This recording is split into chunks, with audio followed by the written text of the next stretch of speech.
لو عاوز 225 لتر صابون بجودة محترمة شفافية زي ما انتم شايفين، رغوة ممتازة، وكمان مصنع بأفضل الطرق لصناعة الصابون السائل في ظل غلاء الخامات الزائد والمستمر.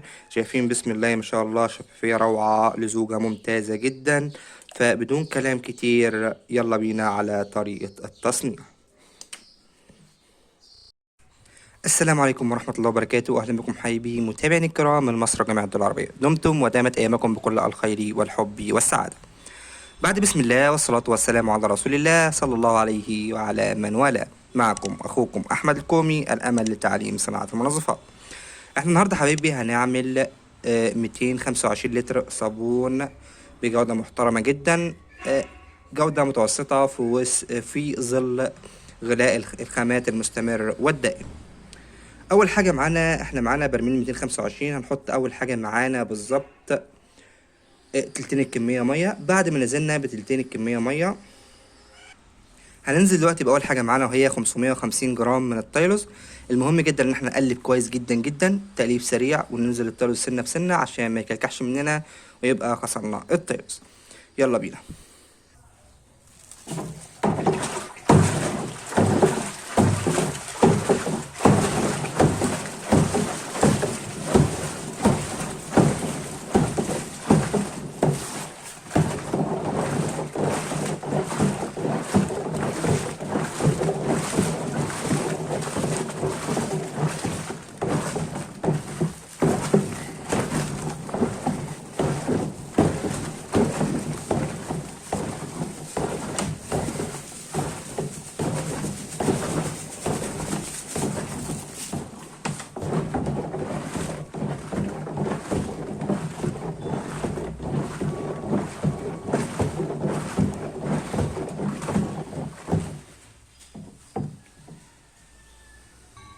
وبعد حبايبي ما نزلنا بالتايلوز، الافضل طبعا ان حد يرش لك التايلوز وانت تستخدم ايديك الاتنين وتقلب سريع جدا.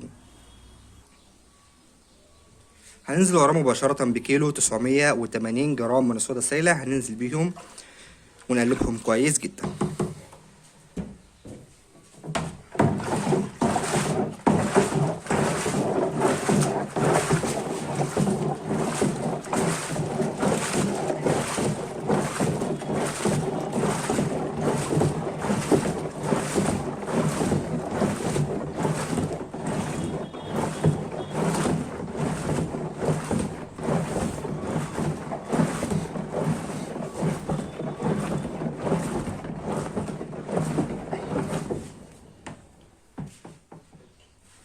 مهم جدا ان احنا نشطف الصودا كلها وناخد الكمية كلها يا جماعة، نشطف مكان الصودا كده وناخدها كلها بنسبة 100%. وبعد كده حبايبي هننزل بالسلفونيك بتاعنا. معايا بالظبط 5 كيلو ونص من حمض السلفونيك. انا هنا طبعا مستخدم سلفونيك الامل، هضيفه مع التقليب الجيد. مهم جدا ناخد الكمية كلها. اشطف مكان السلفونيك او اخده بكرتونة، المهم انزل الكمية كلها بنسبة 100%. وطبعا هقلبه كويس جدا.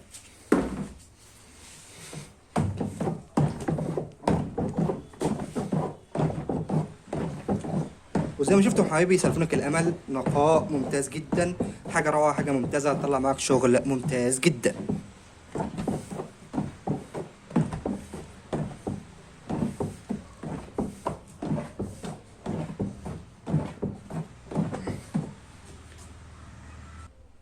وبعد حبايبي ما دوبنا السلفونيك بنسبة 100%، دلوقتي لازم نسيب السلفونيك يتفاعل مع الصودا، علشان أثناء تفاعل السلفونيك مع الصودا بيحصل ارتفاع في درجة حرارة المنتج، فما ينفعش نقيس بي اتش على طول عشان ما يطلعش بي اتش كاذب. وممكن عادي تقيس البي اتش على طول وتراجعه تاني يوم. نسيبه ونرجع لكم تاني. وبعد حبايبي ما الصودا اتفاعلت مع السلفونيك والتفاعل هدا كده وسيبنا المنتج هدا ودرجة الحرارة بردت، دلوقتي تعالوا نقيس البي اتش. دلوقتي حبيبي معايا ورقة صغيرة من البي اتش. أهم حاجة إن آخد من المنتج بعيد عن الرغوة، أبعد الرغوة دي تماما، واخد من المنتج أحط الورقة بالمنظر ده. هبعد الرغوة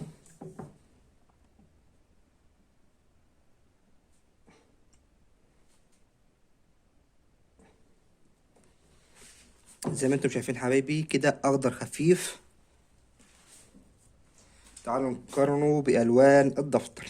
بسم الله. نفس رقم 7، ده رقم 7 حبايبي. فكده المنتج بتاعنا رقم 7 بالظبط. كده المنتج بقى آمن على البشرة. طبعا هنا دلوقتي هيظهر لك عنوان هتضغط عليه هيوصلك لفيديو يعرفك طريقة قياس البي اتش بكل سهولة. بكل سهولة عشان لو ما ظبطش معاك البي اتش تقدر تظبطه بكل سهولة. بعد ما ظبطنا البي اتش، دلوقتي حبيبي معايا 2 كيلو ونص من التكسابون دوبتهم في حوالي 15 كيلو مية. دوبتهم قبل التصنيع بيوم او قبل التصنيع ب5 ساعات. بحط التكسابون وبحط على المية، او العكس افضل ان احط المية واحط عليها التكسابون عشان الرغوة ما تزيدش معايا. هتدوبه كل كام ساعة اديله تقليبة لحد ما يدوب معايا بكل سهولة. ينزل التكسابون معايا في الاخر دايب تماما زي ما انتم شايفين. مفيش اي بواقي من التكسابون، دايب بنسبة 100%. وطبعا دلوقتي هقلبه كويس جدا.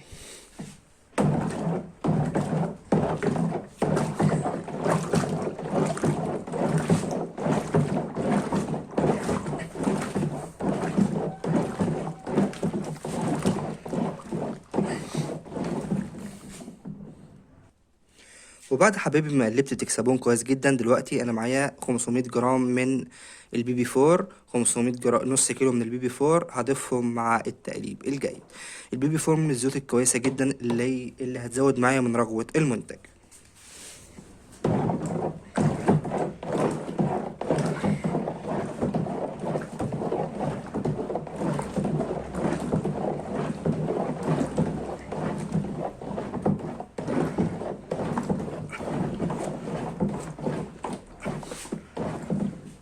وبعد ما دوبنا البي بي 4 اللي هيزود لي من رغوة المنتج، وبعد حبايبي ما دوبنا البي بي 4، دلوقتي انا مدوب بالظبط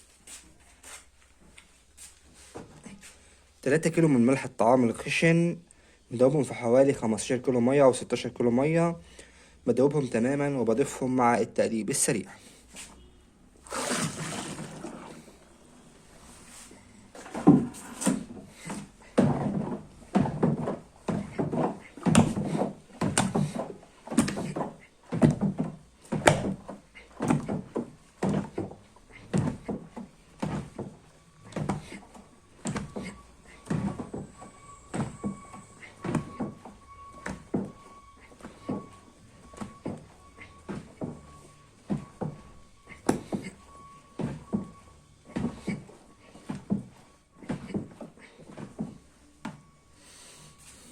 بعد ما دوبنا الملح، طبعا يا جماعه انا بضيف الملح الميه اللي دايب فيها الملح، لكن لو اترسب حاجه في الجردل تاني من الملح برجع ادوبها تاني واضيفها للمنتج. ودلوقتي حبايبي دوبت الملح اللي كان مرصب في الجردل فهضيفه واقلبه وارجع لكم تاني. دلوقتي يا حبايبي بعد ما ضفت كميه الملح كلها هكمل ميتي للاخر وارجع لكم تاني. وبعد يا حبايبي ما كملنا ميتنا للاخر، طبعا الرغوه عاليه في المنتج فهنستنى لما تهدى ونكمل المنتج. وبعد حبايبي الرغوة بتاعتنا ما هدت كده، دلوقتي هنحط اللون. طبعا انا هحط هنا لون اصفر، اللون على حسب الرغبة. انا مدوب 20 جرام لون اصفر عليهم سنة بسيطة جدا جدا، نقطة بسيطة جدا من اللون الاحمر عشان يديني لون برتقاني. يبقى 20 جرام من الاصفر عليهم نقطة بسيطة جدا من اللون الاحمر عشان يديني برتقاني. ولو عايز تعمله اصفر عادي جدا ما تحطش اللون الاحمر. طبعا مدوب اللون هحطه مع التقليب الجيد.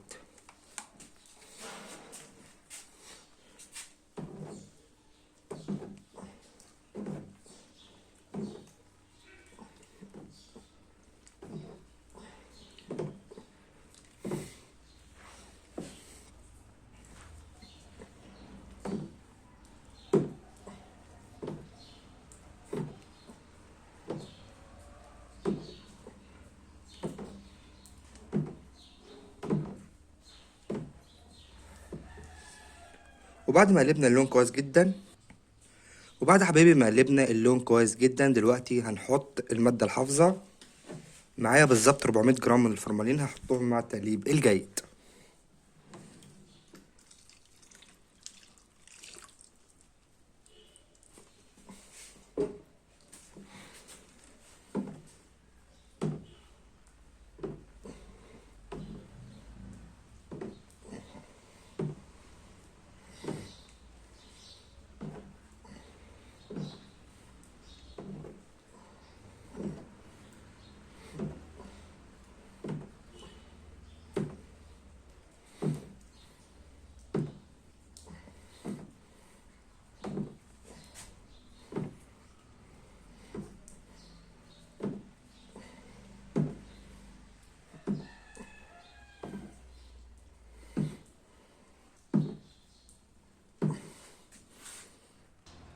وبعد ما حطينا الفورمالين حبايبي كده ما فاضليش الا 100 جرام من الريحه الزيتيه. وطبعا الريحه الزيتيه هحطها بعد 24 ساعه، ولو حطيتها بعد اكتر من 24 ساعه يكون افضل عشان تكون ريحه الفورمالين راحت فما تاثرش على الريحه. تعالوا دلوقتي نشوف المنتج بتاعنا. بسم الله. ده المنتج بتاعنا، ودي زوجته شفافيته عالية جدا جدا جدا زي ما انتم شايفين. شايفين حبيبي شفافية بسم الله ما شاء الله، شفافية ولا أروع من كده، ومنتج جودته محترمة بإذن الله. شايفين يا جماعة بسم الله ما شاء الله. في النهاية طبعا لو عجبك الفيديو اعمل اعجاب بالفيديو واشترك بالقناة وفعل الجرس حتى تصلك كل ما هو جديد من اخوكم احمد الكومي. واهم حاجة دعوة حلوة من القلب، لان احنا بنعمل ده كله علشان صالح دعائكم، فما تنسوناش من صالح دعائكم والدعاء لوالدي بالرحمة والمغفرة. وإلى اللقاء في فيديوهات قادمة بإذن الله تعالى، والسلام عليكم ورحمة الله وبركاته، وشكرا على حسن استماعكم. كان معكم أخوكم أحمد الكومي.